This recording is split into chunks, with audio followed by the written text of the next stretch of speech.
Bonsoir à tous et à toutes, c'est Mister Marcel du Réfère, comment allez-vous? Je voulais faire une petite vidéo pour dénoncer un peu l'injustice en France. Vous savez, on n'est pas tous nés avec les mêmes cartes, les mêmes chances à la naissance. C'est vrai que quand j'étais jeune, quand j'avais 15 ans, j'ai cru à l'école, l'éducation, ce qu'on m'a inculqué. Mais quand je me suis retrouvé dans le monde réel, dans la vraie vie, parce que quand tu es jeune, tu as 8, 12, 15, etc., tu grandis dans un environnement, tu côtoies les mêmes personnes et tu as ta propre réalité. Parce que tu n'as pas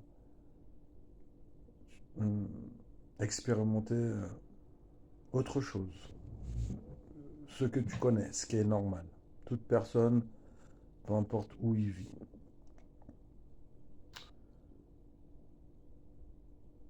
Mais moi, j'ai constaté une chose pendant des années, mais il y a beaucoup de gens qui refusent de voir la réalité, c'est que euh,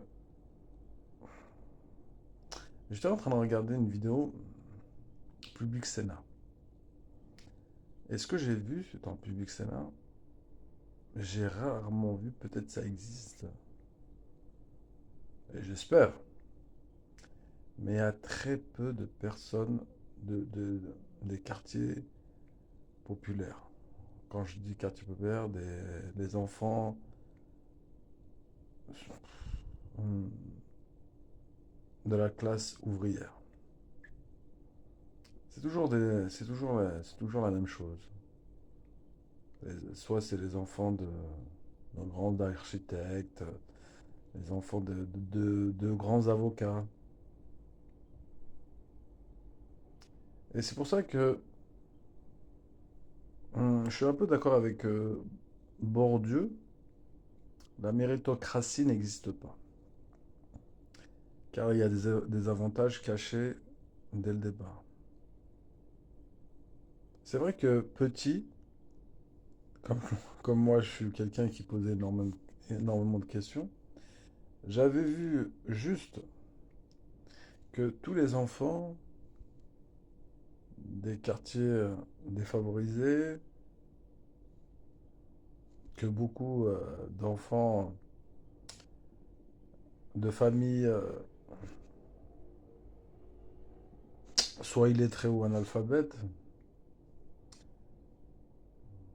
avaient plus de mal à décoller que les enfants issus des parents lettrés. Mais ça n'a rien à voir avec l'intelligence, hein. Rien à voir du tout, hein. Parce qu'il y a beaucoup d'enfants de classe ouvrière, même de parents analphabètes ou illettrés, qui sont très débrouillards, et très intelligents, très futés, qui ont réussi dans la vie. Mais là où je veux en venir, c'est que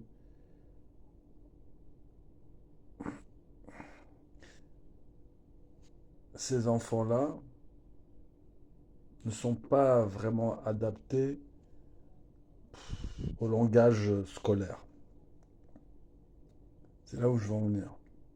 C'est que il y a des gens qui vont jeter la pierre et ils vont dire ouais, mais il y a des gens de quartiers ouvriers ou de quartiers populaires qui, qui ont fait une transclasse, qui ont réussi à,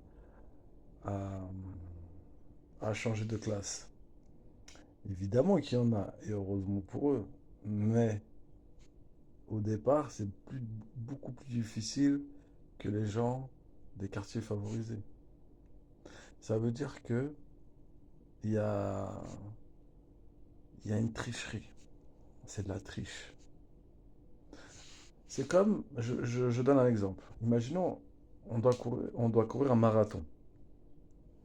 Ou, tu sais, pour ceux qui font de l'athlétisme. Je sais pas, parce que j'ai jamais fait de l'athlétisme à part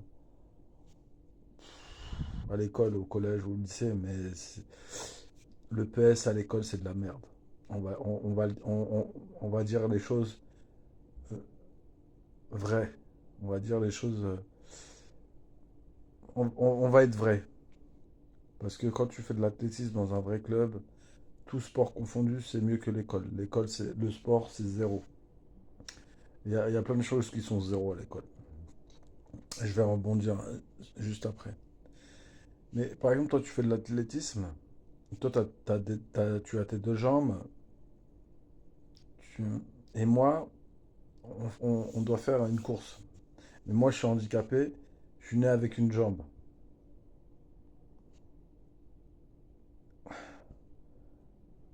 On commence pas égaux. On commence pas sur le même point de départ. Et c'est pour cela que c'est la même chose pour les quartiers défavorisés et les quartiers favorisés. Et il y a pas que le sport que c'est de la merde à l'école. Tout sport confondu à l'école, là, c'est de la merde. Rien à voir avec quand tu vas dans un vrai club.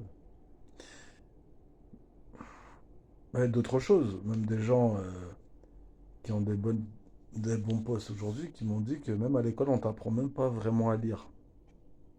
Et ça, je l'ai remarqué.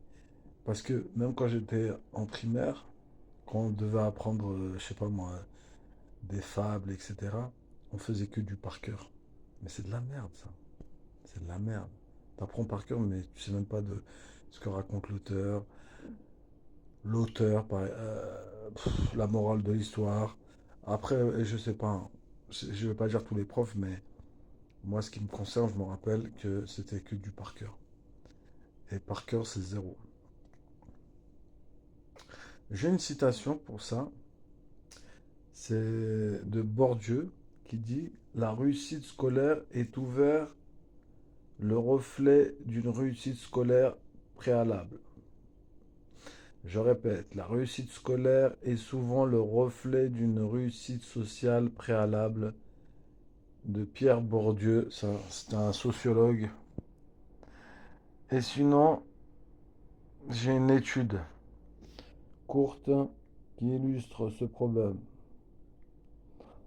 Dans leur ouvrage Les héritiers, 1964, Pierre Bourdieu et Jean-Claude Passeron montrent que l'école, censée être un lieu neutre, favorise en réalité les enfants des classes sociales supérieures.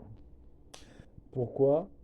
Parce que les codes culturels, la manière de s'exprimer, les références valorisées valorisées à l'école correspondent à ceux du milieu bourgeois. Ainsi, les enfants des classes populaires sont désavantagés, non pas par manque d'intelligence, mais parce que l'école ne parle pas leur langage. Ça veut dire que tout était truqué depuis le départ. Tout ça, c'était de la poudre aux yeux. J'étais jeune, j'avais 15 ans, j'étais adolescent, j'étais un jeune. Je, je connaissais que mon environnement. Moi, je croyais ce que les adultes m'inculquaient. Mais en réalité, on n'a pas les mêmes cartes à la naissance. Tout ça, c'était de la poudre aux yeux. Ah, je vous laisse méditer par cette vidéo. Ciao.